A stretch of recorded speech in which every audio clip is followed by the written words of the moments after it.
Bom, pessoal, vamos falar aqui então sobre como que o nosso corpo responde aos exercícios, relacionando aos hormônios, né? Então, primeiramente, a gente tem que entender que para que o nosso corpo se mantenha em equilíbrio, né, para que ele se mantenha em homeostasia, existe o sistema nervoso e o endócrino para controlar aí várias das nossas funções corporais, né? Então, são os dois principais sistemas envolvidos no equilíbrio interno do organismo. Tá?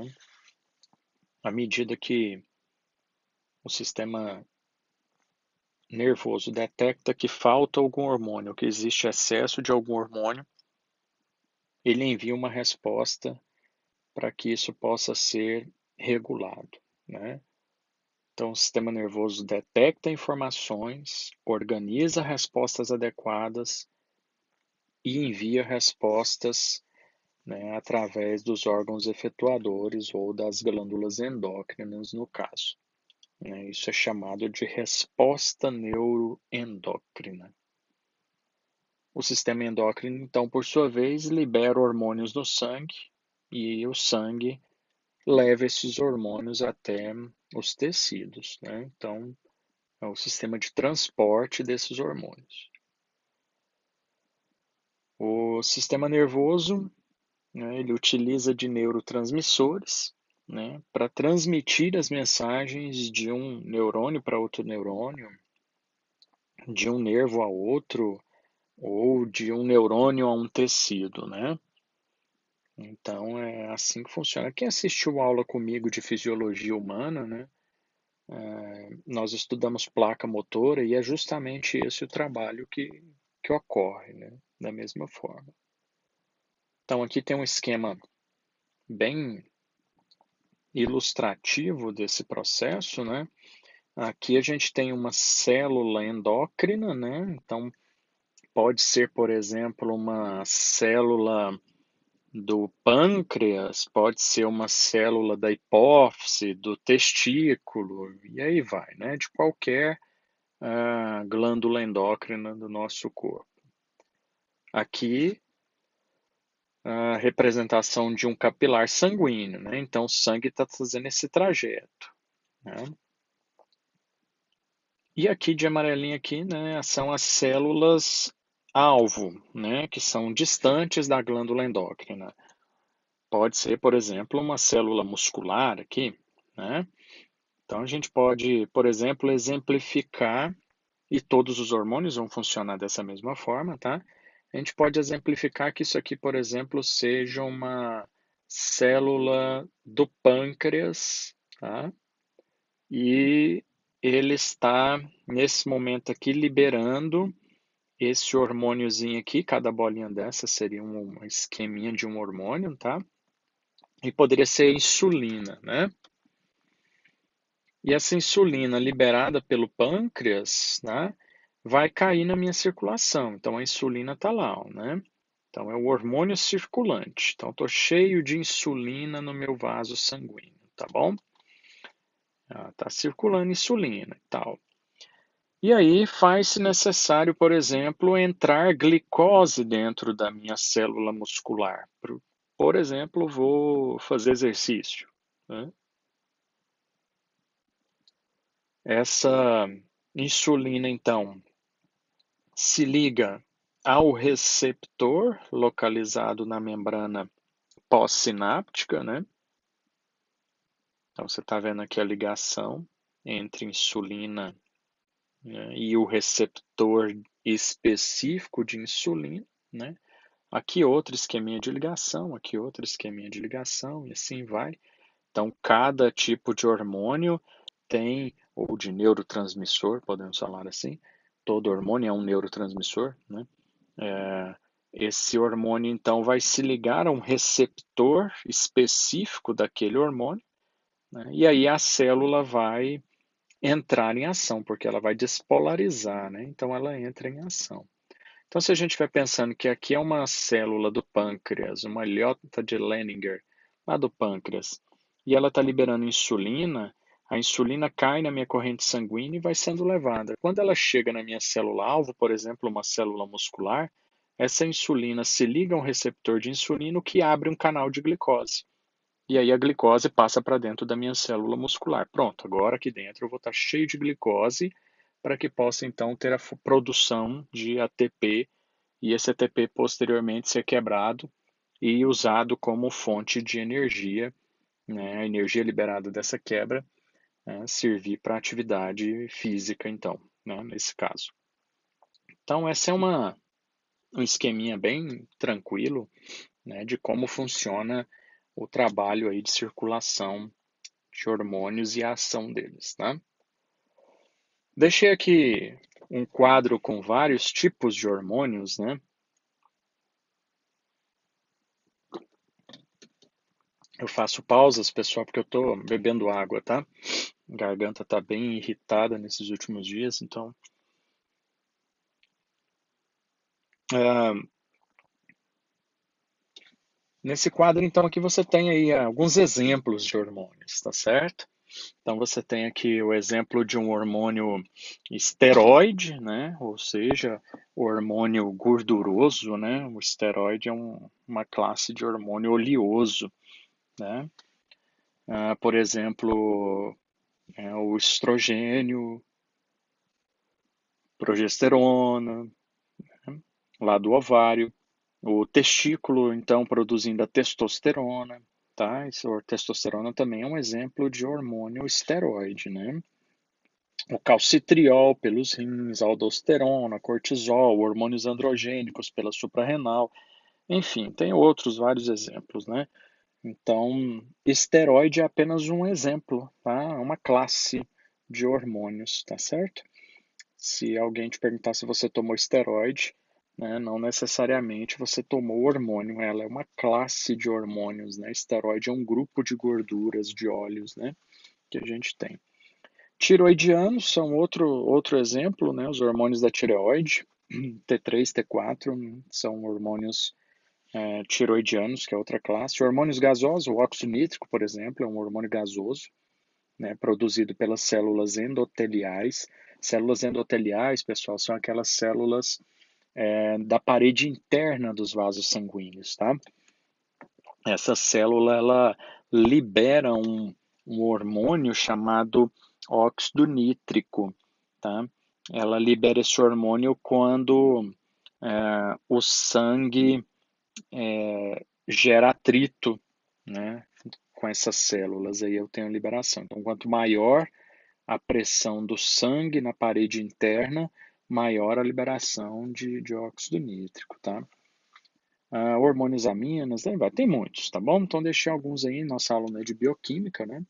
Então, é só para exemplificar. Concentração plasmática do hormônio, né? A concentração desse hormônio no sangue. O efeito que um hormônio exerce em cima de um tecido, né, está diretamente relacionado com a sua concentração no plasma sanguíneo, tá?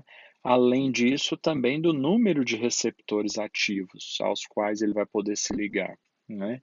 Algumas coisas pode bloquear alguns receptores e, consequentemente, desativar esses receptores, né? Ou deixar eles inativos, tá certo?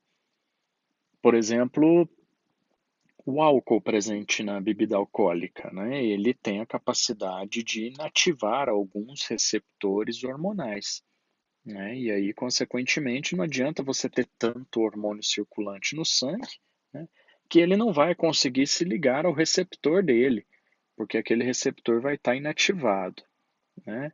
E a outra é, não adianta eu ter tanto receptor ativo, todos livres, e no meu plasma eu ter baixa concentração. Então, o efeito do hormônio depende de alguns fatores, né? E aí o médico tem que avaliar a concentração plasmática desse hormônio, avaliar por que os receptores ativos não estão ligando ou por que eu tenho tanto receptor inativo naquele indivíduo, né? E aí ele faz a correta regulação disso através de medicamento, talvez, ou alguma terapia, depende do que é que está sendo analisado, né? Fatores, então, que interferem, né, na concentração plasmática, a taxa de secreção do hormônio, a glândula está secretando pouco, uma taxa bem baixa, ou está secretando demais, então tem muito hormônio no sangue. A taxa de metabolismo ou excreção do hormônio, ou seja, a taxa de utilização desse hormônio, né, em conversão da sua atividade. A quantidade de proteína transportadora, ou seja, a quantidade de proteína que transporta esse hormônio através das nossas células, né? E alterações do volume plasmático, né? O volume plasmático reduzir, né? Vou talvez mudar a concentração do hormônio ali no meu plasma, né? Então são alguns fatores que interferem. A gente não avalia isso porque isso é clínico, tá? Taxa de secreção hormonal, né? Depende da magnitude do estímulo, e se ele é de natureza estimuladora ou inibidora, né? Então, tem hormônios que são estimuladores e tem hormônios que são inibidores. Então, a gente tem que avaliar cada uma das situações. Em todos os casos, né, o estímulo pode ser um íon cálcio, um substrato, né, uma glicose, uma gordura, alguma coisa, um neurotransmissor, como por exemplo a adrenalina, né, ou outro hormônio qualquer.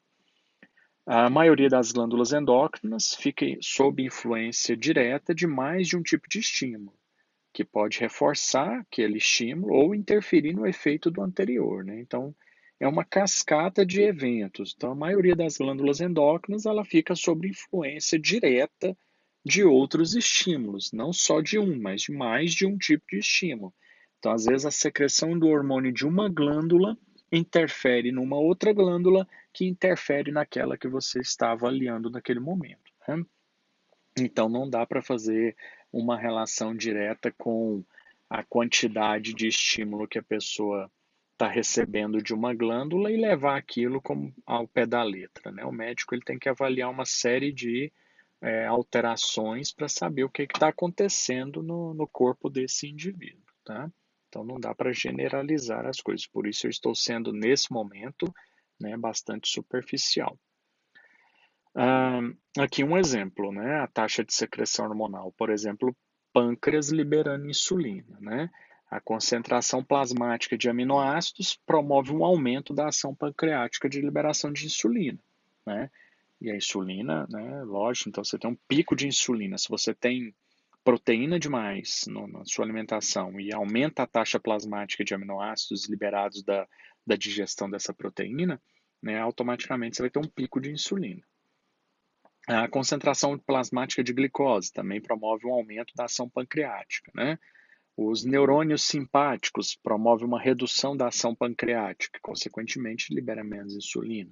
Os neurônios parasimpáticos aumentam, a adrenalina plasmática diminui, alguns hormônios mais, outros hormônios menos. Então, a liberação de insulina em si não está só relacionada a se eu estou comendo muito carboidrato, se eu estou tendo muita glicose, né? Para você observar aqui, né? A concentração plasmática de glicose é apenas um dos fatores que vai promover o aumento da ação pancreática na liberação de insulina. Óbvio, né? Se eu tenho muita glicose no sangue, eu tenho que jogar essa glicose para dentro da minha célula, e quem vai fazer isso é a insulina, né? Mas existem outros fatores aí, né, que você está percebendo que fazem também uma interferência na taxa de secreção do hormônio, né? Então, são vários aspectos a serem analisados. Por isso, trabalhar com o sistema endócrino não é tão simples, né? O metabolismo do hormônio e a excreção dele, né? O metabolismo do hormônio e a excreção desse hormônio do meu corpo depende da velocidade com que ele é metabolizado, ou seja, inativado ou excretado, né? Então, não dá para você analisar todos, né? Cada um vai ter uma velocidade de metabolismo, tá? O metabolismo pode ocorrer lá no receptor, que é o que eu dei aquele exemplo, né? O hormônio ele é produzido, cai na corrente sanguínea, chega no receptor, se liga no receptor, promove a ação daquela célula e automaticamente ele é inativado. Então ele perde a sua função. Na partir do momento que ele se ligou no receptor, ele realiza o metabolismo necessário, né? ou esse hormônio é metabolizado nos rins ou no fígado, então depende da situação. A taxa de excreção de um hormônio na urina, né, ela tem sido utilizada como indicador da sua taxa de secreção durante o exercício. Então, alguns médicos pedem que, após o exercício, o indivíduo colete a urina para saber quanto de hormônio está sendo excretado, né? Quanto de hormônio está sendo eliminado, né? E aí você tem um indicador da taxa de secreção, né, durante o exercício. Então, através de análises clínicas e laboratoriais. Tá? A proteína transportadora, né, a gente já falou, é o que transporta, né, o hormônio, tá certo? De um ponto para outro, de uma célula para outra, do sangue para a célula, da célula para o sangue, né? Então, a concentração de alguns hormônios ela é influenciada pela quantidade dessas proteínas transportadoras lá no meu plasma, né, que vai transportar esse hormônio, tá certo? Hormônios esteroides e tiroxina são os principais. A quantidade de hormônio livre depende da quantidade de proteína e da capacidade, da afinidade entre esses hormônios e proteínas, né? Então você pode ter, por exemplo, uma taxa de testosterona livre muito alta, né? Porque às vezes você não está tendo a proteína SHBG que vai fazer a conversão da testosterona total em testosterona livre para você utilizar isso, né? Então, às vezes o cara está com a taxa de testosterona total altíssima e fala, nossa, eu tenho muita testosterona. E na verdade, às vezes é porque não está tendo a conversão, né? Porque não está tendo proteína, né? E não tá, ou não está tendo afinidade entre a proteína e a testosterona para ela ser convertida em testosterona livre para ser utilizada pelo corpo do indivíduo, né? Volume plasmático, né? Durante o exercício, o volume plasmático diminui, né, por causa do movimento da água para fora do sistema cardiovascular, né, o que causa um aumento da concentração de hormônio lá no plasma, tá certo? Então, durante o exercício você tem uma desidratação, né, vamos chamar assim, porque o, a água ela sai do meu sistema circulatório e vai para os meus tecidos, né, onde está sendo necessário. E aí diminui o volume plasmático, né? O que promove um aumento na concentração do hormônio no plasma, né? Porque o plasma vamos chamar de diluente ali.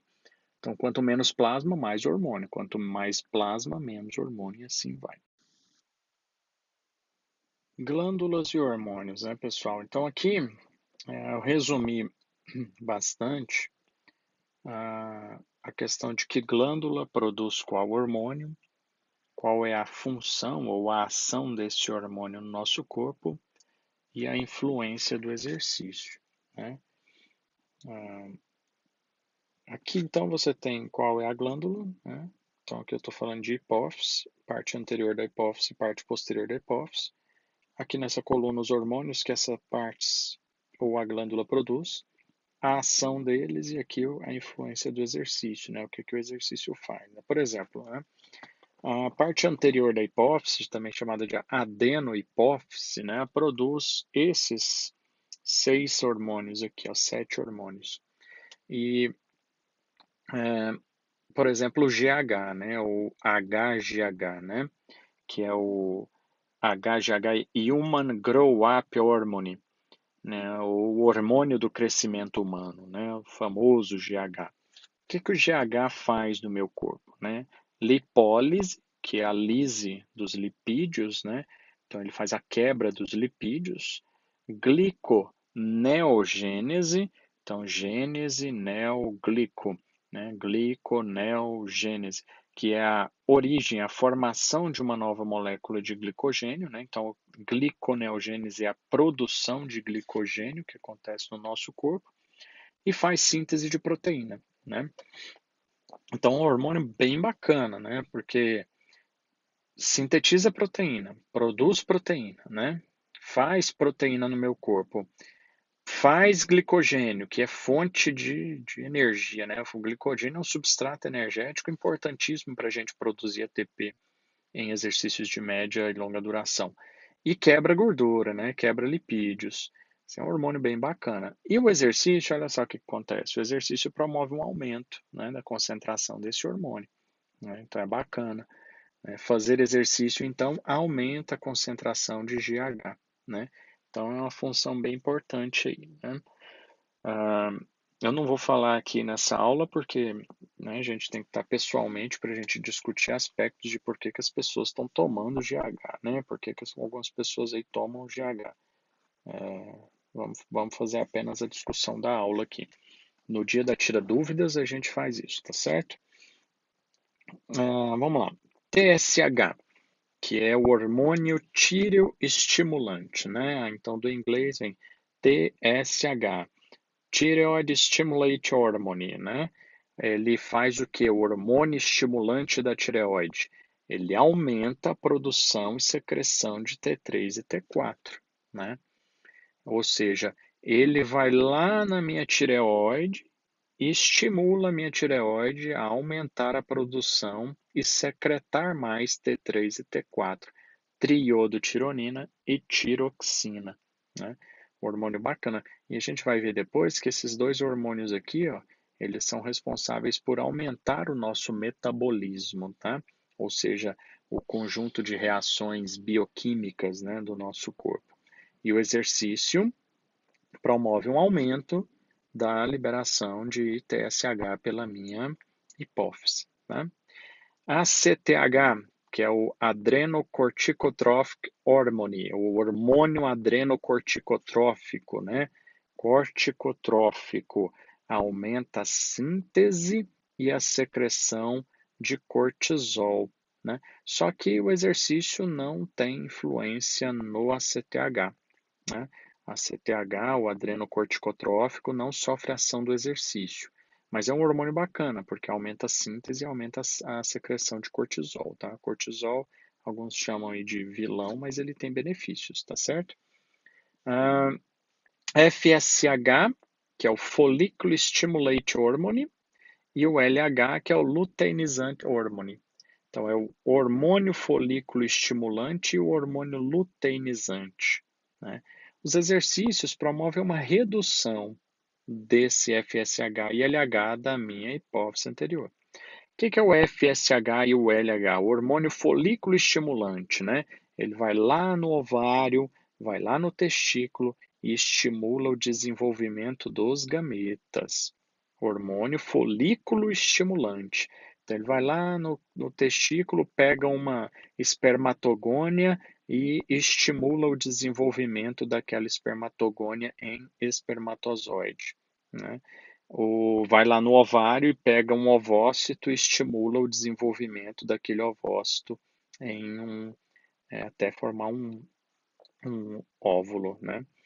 Ah, e o LH é o luteinizante, né, que também atua, né, na regulação de hormônios sexuais dessas outras glândulas, né, de ovário e de testículo.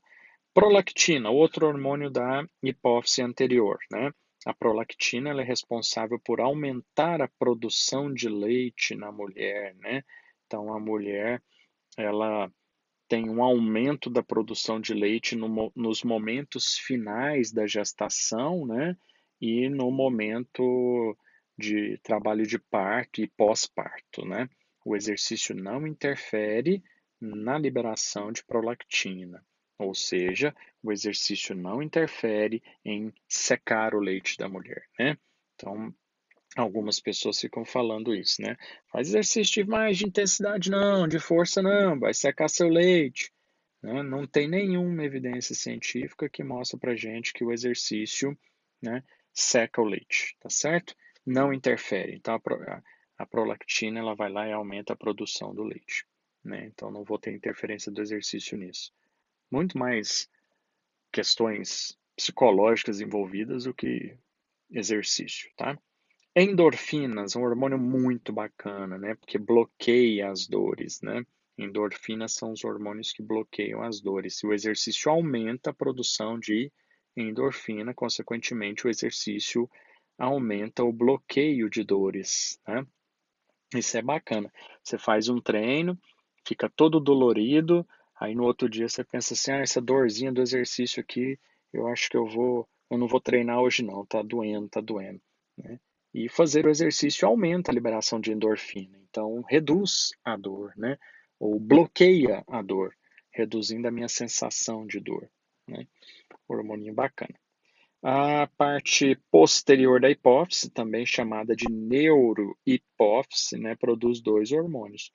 ADH, Antidiuretic Hormone, ou hormônio antidiurético, né? Também chamado de vasopressina. Esse hormônio aqui também é chamado de vasopressina, tá? O exercício promove um aumento do ADH, ou seja, fazer exercício aumenta a concentração de ADH. E o que esse ADH faz? O antidiurético faz? Reduz a perda de água nos rins e aumenta a resistência periférica, né? Reduzir a perda de água nos rins, ou seja, diminui meu volume de urina, né? Diminui meu volume de urina, diminui a minha perda de água pelo meu sistema urinário, pelo meu sistema renal. Então, ele retém água no meu corpo, né? Hormônio antidiurético, então ele retém água, ele impede a minha diurese, né? Ele reduz o meu volume de urina, né? E, consequentemente, quando isso acontece, aumenta a resistência dos meus vasos sanguíneos periféricos, tá? O meu vaso sanguíneo ele fica mais resistente. Isso faz com que ocorra um aumento da pressão arterial, né? Por isso ele também é chamado de vasopressina, né? Ele vasopressina, vasopressão. Ele aumenta a pressão do meu vaso sanguíneo, tá? E o exercício promove um aumento da concentração desse hormônio. Então, lógico, né? Estou fazendo exercício, minha pressão arterial vai fazer o quê? Vai subir. Estou fazendo exercício, eu vou diminuir o meu volume de urina, né? Você já deve ter passado por essa situação, né? Vai começar o treino, você está ali, eu vou no banheiro, não vou, acho que eu vou urinar. Aí você acaba não indo urinar e você percebe que passa um tempinho, você perde essa vontade de urinar, né? Pois o hormônio antidiurético foi lá e reduziu a perda de água dos rins, ocorreu maior absorção de água, né? Menos diurese, né? E aumenta a sua pressão arterial. Depois a gente discute mais coisas disso aí na aula virtual de Tira Dúvidas na próxima semana, tá? O exercício não interfere na ocitocina. A ocitocina também é um hormônio liberado aí da neurohipófise, tá? E a ocitocina é responsável por aumentar a concentração uterina e a liberação de leite. A ocitocina aumenta a contração uterina. Então, mulheres, o trabalho de parto e parto tem um aumento da concentração desse hormônio, né? O que faz com que aumente as contrações do útero, aumenta a liberação de leite também pela glândula mamária, mas aqui você tem uma função extremamente importante, né? Aumentar a contração uterina. E pode fazer exercício até no último dia da gestação, porque o exercício não interfere em aumentar contrações uterinas, tá bom? Então tá, essa foi a hipófise. Continuando aí com tireoide, né? Tireoide a gente já falou algumas coisas aqui, né? Tireoide tem aí o hormônio T3 e T4 e calcitonina. T3 é a triiodotironina. 3, triiodotironina. E o T4 é a tiroxina, né? E quem tem problema na tireoide fica tomando muito, né? T4. Toma muito hormônio T4. Esse hormônio, esses dois aqui, vão fazer o que no nosso corpo, né? Aumentar a taxa metabólica. Então, aumenta o meu metabolismo, né? E aumenta também a mobilização de substratos, né? Para que o meu corpo possa produzir ATP, para que o meu corpo possa ter energia. E fazer exercícios aumenta a concentração e liberação de T3 e T4. Então, fazer exercício aumenta T3 e T4, consequentemente, aumenta a minha taxa metabólica, aumenta a mobilização de substrato para utilização como fonte de energia, né? Então, quem tem, por exemplo, hipotiroidismo, a tireoide, ela trabalha pouco, né? Ela trabalha pouco, às vezes nem trabalha. Ou seja, eu tenho pouca taxa de síntese e secreção desses hormônios, o que diminui a minha taxa metabólica. Por isso é comum você ver quem tem hipotiroidismo ter um ganho de peso corporal devido à redução da taxa metabólica, né? Fazer exercício é importante para esse indivíduo, para tentar fazer isso aumentar, né? Depende de cada caso, óbvio. Calcitonina reduz o cálcio plasmático. Então, eu tenho cálcio no meu sangue. A calcitonina vai lá e abaixa, direcionando esse cálcio para os músculos, para os ossos, e aí vai. Fazer exercício não interfere na calcitonina, tá? Vai anotando as dúvidas aí para a gente tirar depois. Paratireoide produz apenas um hormônio, chama paratormônio, ou hormônio da paratireoide. E ele faz o quê? Aumenta o cálcio no plasma, tira o cálcio do meu músculo ou do meu osso e aumenta a concentração de cálcio no meu sangue. Fazer exercício aumenta o paratormônio, que aumenta o cálcio no meu sangue. Aí o sangue pega esse cálcio e leva para o músculo promover a ligação da troponina C e aumentar a capacidade de contração muscular. Então, repare que a calcitonina da tireoide e o paratormônio da paratireoide são hormônios aí antagônicos, né? Enquanto um reduz o cálcio, o outro vai lá e aumenta o cálcio plasmático, né? E aí nosso corpo começa a regular o equilíbrio interno. Tá com cálcio demais, diminui. Tá com pouco cálcio, aumenta. E aí vai, né? No sangue, tá certo? Ah, suprarrenal, né? Cortisol, né? Cortisol, opa, desculpa, pessoal. O cortisol aí é um hormônio bacaninha também, aumenta a formação de glicogênio, aumenta a mobilização de ácidos graxos livres, aumenta a síntese proteica e reduz a utilização de glicose como fonte de energia. Exercícios leves e moderados reduz a quantidade de cortisol e exercícios intensos aumenta a quantidade de cortisol, né? Então, lógico, o cortisol é chamado hormônio do estresse. Se eu ofereço um estresse físico, eu vou ter aumento de cortisol. Se o meu estresse não é tão grande assim, eu não tenho aumento do cortisol, né? Aldosterona aumenta a secreção de potássio, reabsorção de sódio pelos rins, e o exercício aumenta a concentração de aldosterona, né? Fazer exercício aumenta a aldosterona, que aumenta a secreção de potássio, aumenta a reabsorção de sódio lá nos rins, e isso também é benéfico para a gente. Suprarrenal ainda tem uma parte dela que produz adrenalina e noradrenalina, que aumenta a glicogenólise, que é a quebra de glicogênio, mobiliza ácidos graxos livres como fonte de substrato, aumenta a frequência cardíaca, aumenta o volume sistólico e aumenta a minha resistência periférica, ou seja, vai aumentar a minha pressão arterial, né? E o exercício aumenta a adrenalina, né? Aumenta a noradrenalina. O que a gente tem então um aumento da utilização de substratos energéticos, frequência cardíaca, pressão arterial, volume sistólico e aí vai. É bacana também para fazer, né? O exercício faz isso acontecer. Pâncreas, né? Falamos um pouquinho também do pâncreas aí hoje, lá no início falando de insulina, né? Então o pâncreas ele vai produzir insulina e glucagon, dois hormônios também antagônicos, né? A insulina aumenta a captação de glicose, né? Aumenta a captação de aminoácidos e ácidos graxos livres nos tecidos e tal. E o exercício diminui a liberação de insulina, né? Então, quando eu faço, a alimentação aumenta, né? Quando eu como, aumenta aminoácidos do meu plasma, que aumenta a insulina. E o exercício faz o quê? Reduz a concentração de insulina, tá? O glucagon já aumenta a mobilização de glicose e de ácidos graxos livres, aumenta a gliconeogênese, né? E o exercício promove um aumento do glucagon. Isso é bacana, né? Aumenta a mobilização de glicose, diminui a minha glicemia sanguínea, aumenta a utilização de ácidos graxos livres, né, de gordura, e a gliconeogênese, tá?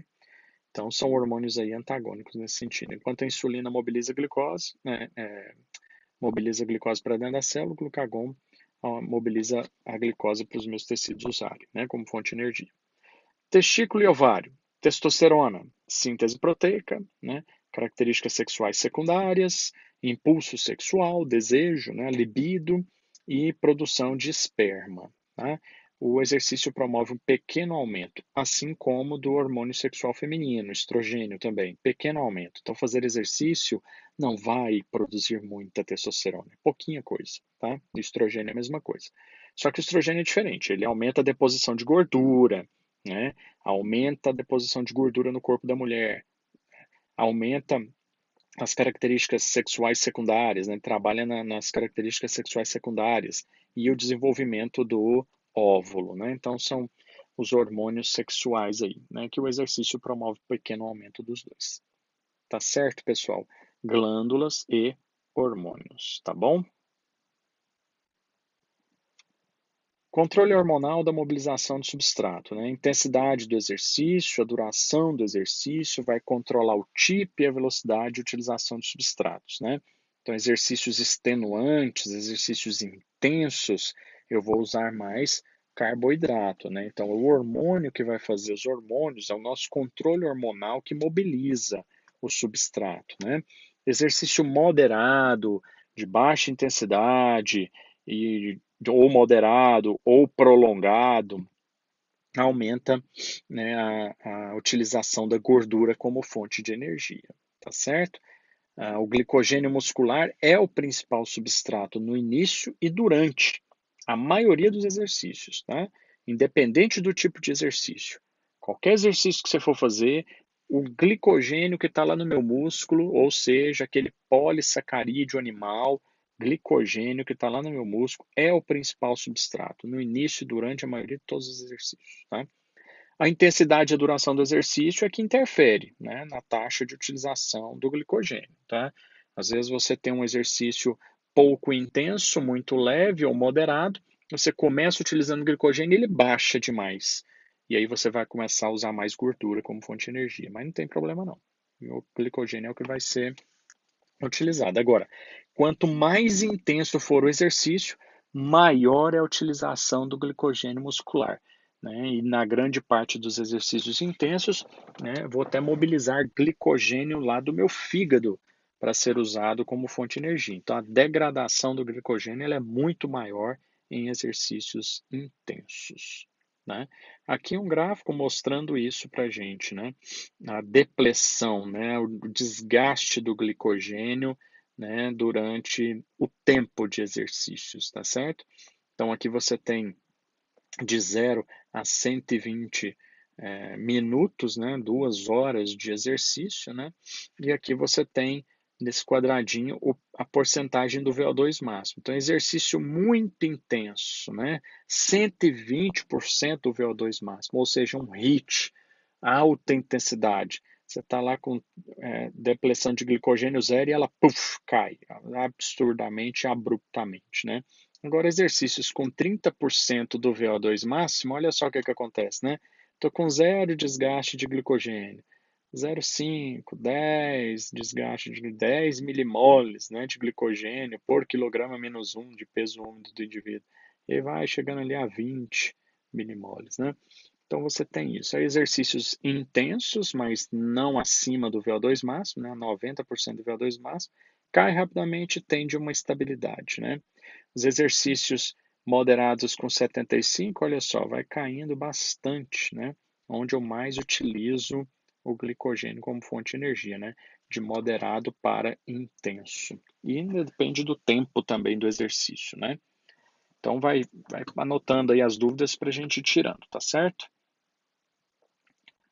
Aqui é um esqueminha mostrando isso que eu acabei de falar, né? A questão de como que eu vou usar o glicogênio como fonte de energia, ou seja, como que eu vou converter glicogênio em glicose, né? A adrenalina, a quantidade de adrenalina liberada se liga a beta-receptores que utilizam o AMP cíclico e a fosforilase B para transformar em fosforilase A e pegar o glicogênio e convertê-lo em glicose, né? As cisternas do meu retículo sarcoplasmático, lá no meu músculo, aumentam a liberação de cálcio com a calmodulina, né, e isso faz também o mesmo trajeto para que o glicogênio possa ser quebrado em glicose e usado como fonte de energia. Esse gráfico aqui eu vou explicar ele pessoalmente para vocês, tá? Mas aqui está mostrando a função da adrenalina, né, a quantidade de adrenalina liberada, 100 a 110% do VO2 máximo do indivíduo, ou seja, acima do VO2 máximo do indivíduo, aqueles hits, né, tanto de adrenalina que é liberado, né, e aqui o tempo de exercício, né, olha só o tantinho de adrenalina que é liberado, né, 40, 50% do VO2 máximo do indivíduo, olha só o tantinho de adrenalina que vem sendo liberado, né, depois a gente conversa dele pessoalmente. A glicemia durante o exercício, né, como que a glicemia ela é controlada durante o exercício.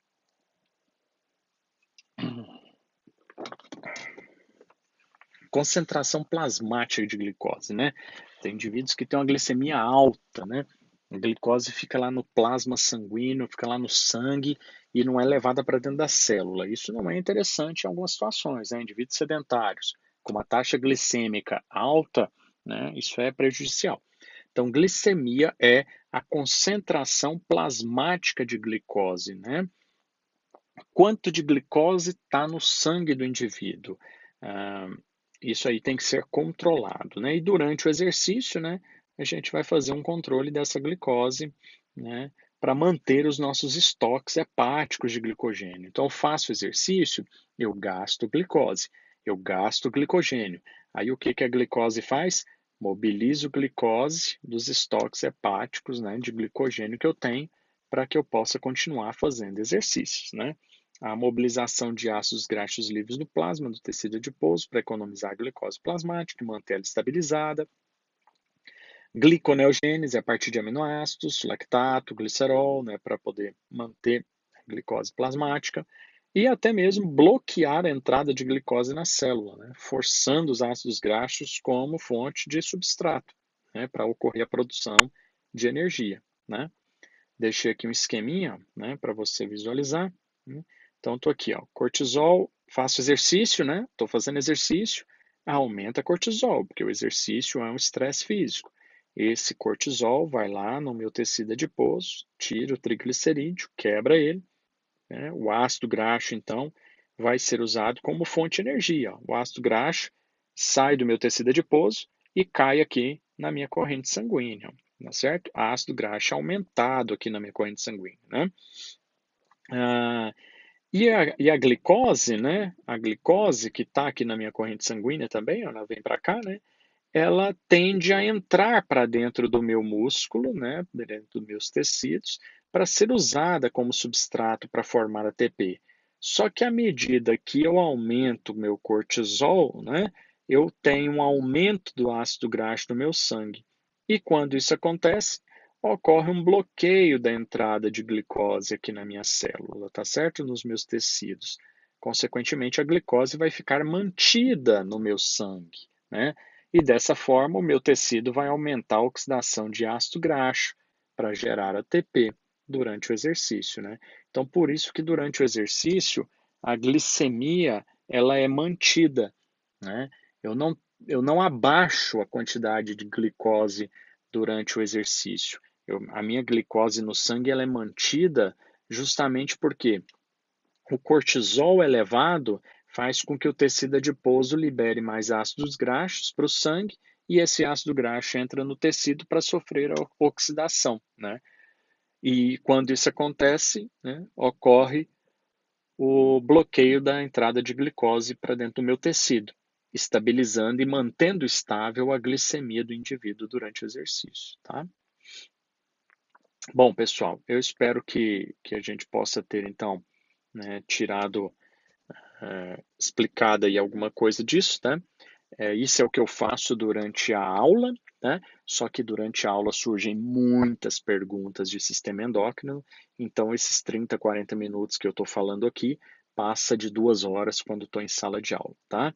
Então eu quero que vocês estudem isso, escutem essa aula aí mais vezes, né? Bota isso aí para rodar na sua cabeça aí o tempo todo, esse vídeo, para que você possa tirar as dúvidas comigo, tá bom? Tem um estudo dirigido na pastinha lá de vocês, tá? Que eu já ofereci acesso para vocês. Respondam essas perguntas para a gente tirar na próxima aula nossa, que vai ser virtual. Eu vou mandar o link da aula virtual para vocês, tá bom? Então depois a gente conversa mais. Abraço.